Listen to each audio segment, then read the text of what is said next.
Hey everybody, welcome to NoDQ&A video once again here on NoDQ.com, as well as the YouTube channel and NoDQ&A videos affiliate, ringsidenews.com.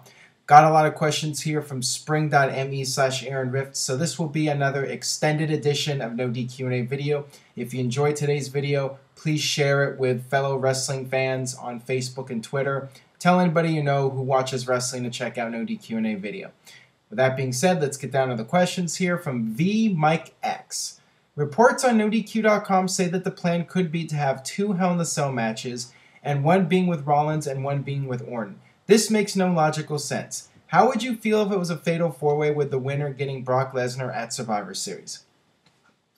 Well, for me personally, I would like to see Dean Ambrose versus Seth Rollins one-on-one in Hell in a Cell to settle their feud once and for all. And I think that's what most people want to see as the headlining match at the Hell in a Cell event. Now, the issue here is that WWE wants John Cena in a marquee match at the show. Their idea, perhaps, is to do a match with John Cena and Dean Ambrose, which would be a main event match on the show. And then the winner of that match faces Seth Rollins, and the loser faces Randy Orton. So I think the real loser would be everybody that's watching John Cena versus Randy Orton, but that's beside the point. I'd rather they come up with something more creative than that. To me, having the loser face Randy Orton, that match has no value whatsoever, especially if it's Cena versus Orton, which we've seen a million times already. And having Cena beat Dean Ambrose to face Seth Rollins, I think a lot of people would be very upset about that if John Cena was to beat him. Now, of course, you could do the Fatal 4-Way, but then we don't get Dean Ambrose versus Seth Rollins one-on-one in the cell, which I think is, in terms of anticipation and the storytelling here, you want to see these guys one-on-one settling their feud once and for all. So they're really in a tough spot right now. I mean, I figured that they were going to do Cena versus Lesnar in the cell. That would have made sense to me. But we'll see what happens. I mean, I do not see WWE just throwing Cena versus Orton together randomly on the event Hell in the Cell. I think that they'll do this stipulation so that way John Cena does have an advertised big match on the show, and then him and Orton, it doesn't matter anyway, so, that'll just take place later on the show. They really don't have a lot of options at this point. They do, but, I mean, really that's the one that does make the most sense right now, besides doing the obvious thing, which would be Cena versus Lesnar. Alright, this one comes from Jai Joaba. Yo, Aaron, long-time viewer, first-time asker. Are you sure about that? Your name sounds familiar. Just saying. What do you think the chances are that John Cena has a feud with Rollins or Ambrose and ruins all of their momentum like he has notoriously done to a lot of up-and-coming stars? Well, first of all, it's not John Cena that's ruining the momentum. It's WWE's booking of the characters and how they're portraying the characters in the storylines. It's WWE's decision at the end of the day. John Cena is just a guy that works for them and does what he is asked to do. I don't see Dean Ambrose going down the same route as Bray Wyatt or Damian Sandow.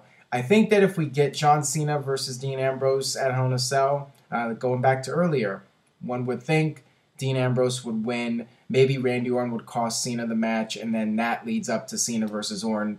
That way you can logically do that match for the 1,000th time or whatever.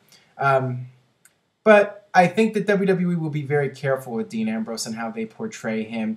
He is a guy who they are very high on. They really see a lot in him, and like Rollins, both of these guys, all 3 members of the Shield, those guys have been groomed to be top stars. They've been protected from the very beginning, and I don't really see that changing. I think Ambrose will be all right here, whatever they do, unless they just have John Cena beat him, which would be completely disastrous. But I will give WWE a little bit more credit, and I don't think that they will have Cena beat Ambrose, but I could be wrong. You never know.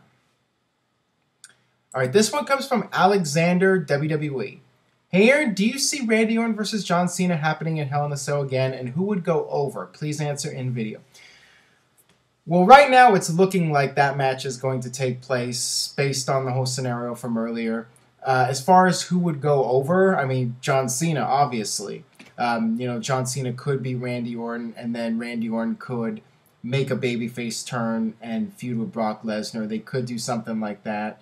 They're going to protect John Cena, especially if Cena loses to Ambrose. Then I would say almost 100% John Cena is beating Randy Orton, because they'll feel the need that they have to push John Cena really strong and have him get his win back. Anytime John Cena shows any kind of weakness, WWE has to bounce back and make him look even stronger than he was before.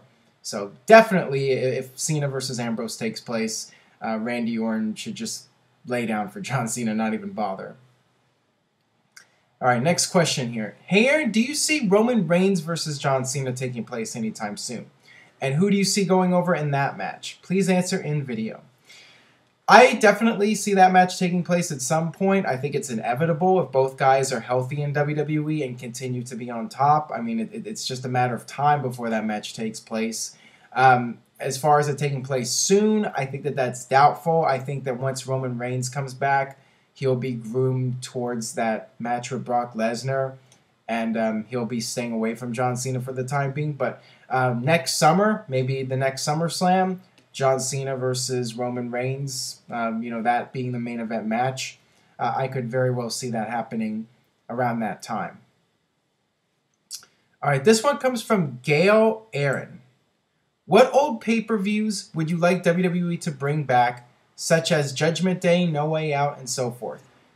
And out of Bray Wyatt and Dean Ambrose, who do you see being WWE Champion first? Well, regarding old pay-per-views, I mean, Judgment Day and No Way Out were just names. They were not themed pay-per-views. They really had nothing specific to them. So I think that if I was going to bring back an old pay-per-view, I would want to bring back a themed show. And I've talked about this in other videos in the past. The number one pay-per-view I would like to see back would be King of the Ring. I loved the King of the Ring concept, especially when they had the winner of the King of the Ring get the title shot at SummerSlam. I felt that it made King of the Ring important, and it also elevated the WWE title when you have these guys fighting in a tournament to try to get a shot at the title. I just like the whole concept of it. So that would be the pay-per-view I would bring back. Now, regarding Dean Ambrose and Bray Wyatt, who will be WWE Champion first, I would have to go with Dean Ambrose. Like I said earlier, Dean Ambrose is a guy that WWE has they've put a lot of stock into him. They've invested in him. He's a guy that they've seen as a potential top star right from the get-go. Right from when they brought in the Shield, those guys were portrayed as top stars. With Bray Wyatt, it's more about the gimmick, and I just think it's a unique gimmick that helped him get over in WWE more than WWE pushing him as a top star.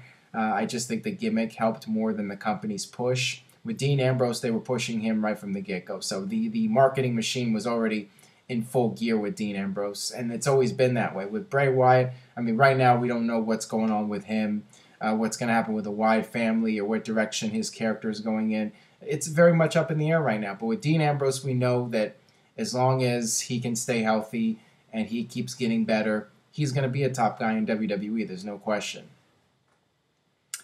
All right, this one comes from Jack MP97. Hey, Aaron, with Devitt and Kenta both debuting in NXT as faces, what are the chances of Kevin Steen debuting as a heel? And if so, who would you like to see him feud with? Well, it does make sense to me for Kevin Steen to be a heel just because you have so many babyface guys like Devitt and Kenta and Sami Zayn. I've seen Kevin Steen work as a heel in PWG, so I know he's capable of it. He's a bigger guy, so naturally you have the bigger guy working over the smaller baby faces. I think it's a good idea to have him come in and be a heel and then let him just be a monster running through these smaller guys. As far as who Kevin Steen would feud with, I would like to see him feud with Sami Zayn just because they have the history together in PWG and Ring of Honor. Have him feud with all those guys. I mean, that would be tremendous to see him go through each guy and have an interesting feud with them. But I'd like to see him go up against Sami Zayn first, personally. That's just my personal taste and opinion on it. All right, this one comes from JKin62. Okay, so fast forward 6 months. Sting has wrestled in a WWE ring. Who would you say will be the greatest wrestler never to wrestle in WWE at that point? That's a good question. It's really hard to say, actually.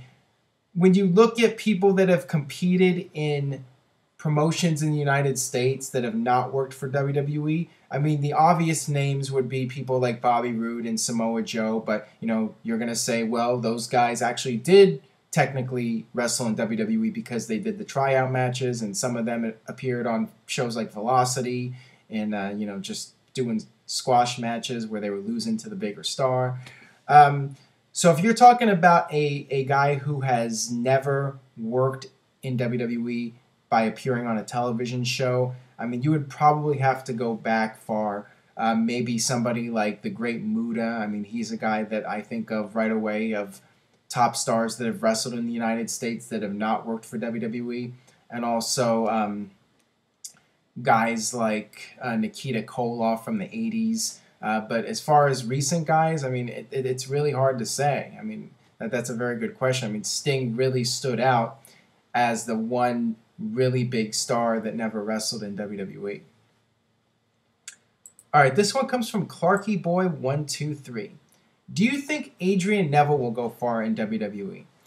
I do think he will go far. As him being a main event guy, I think that that's unlikely. I could see Adrian Neville getting to the level of somebody like an Evan Bourne. The high-flying stuff is going to help him get a shot in WWE on the main roster, and I think at least for a couple of years, he'll be a player in WWE.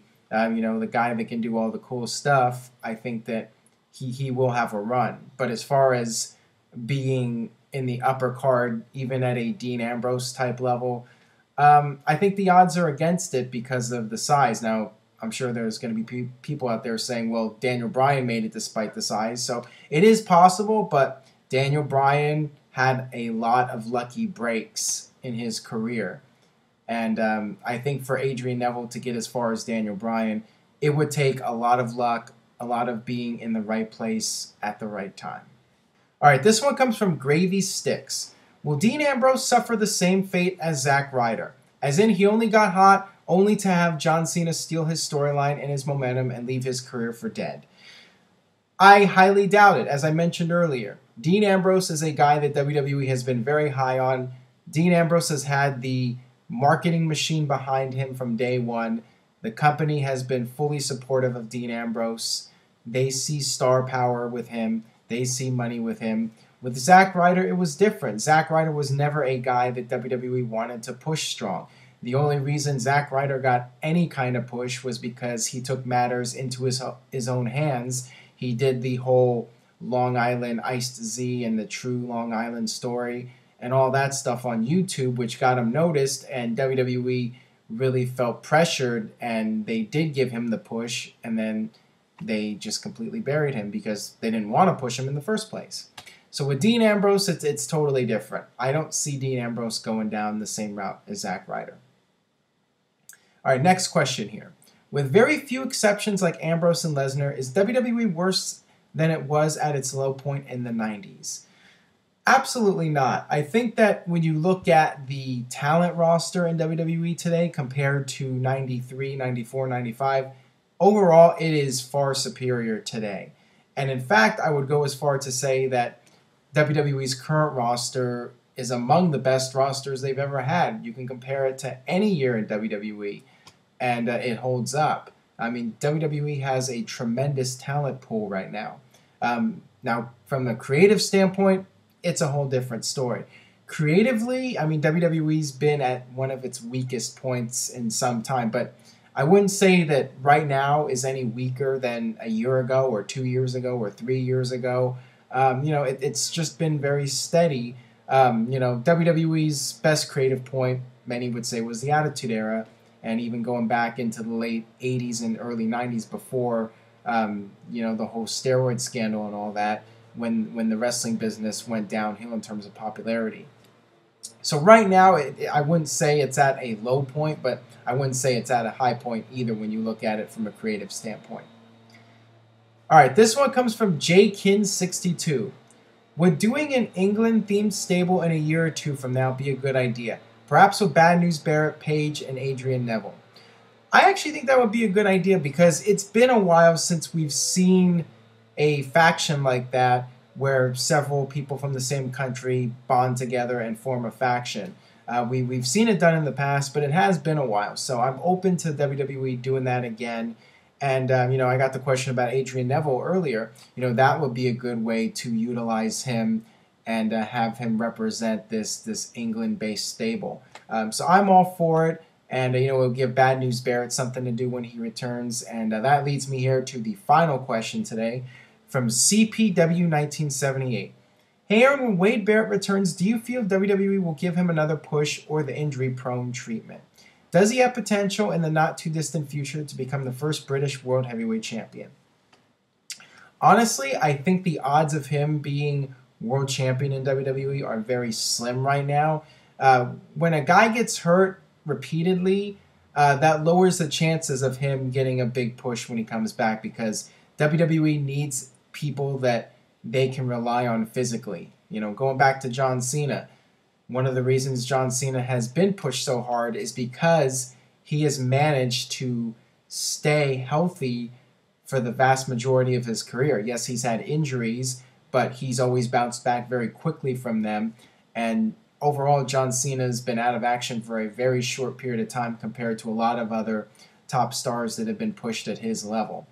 So with Wade Barrett, that's definitely going to work against him in terms of getting a future push in WWE. But, maybe they could put him in with a new faction, and you never know if the character takes off and gets hot with people. They may consider giving him a big push. You just don't know. All right, that'll do it for this edition of NoDQ&A video. Thanks again for watching. Stay tuned to NoDQ.com for the very latest regarding WWE and TNA and the Hell in the Cell pay-per-view /mega event. And I will see you guys next time.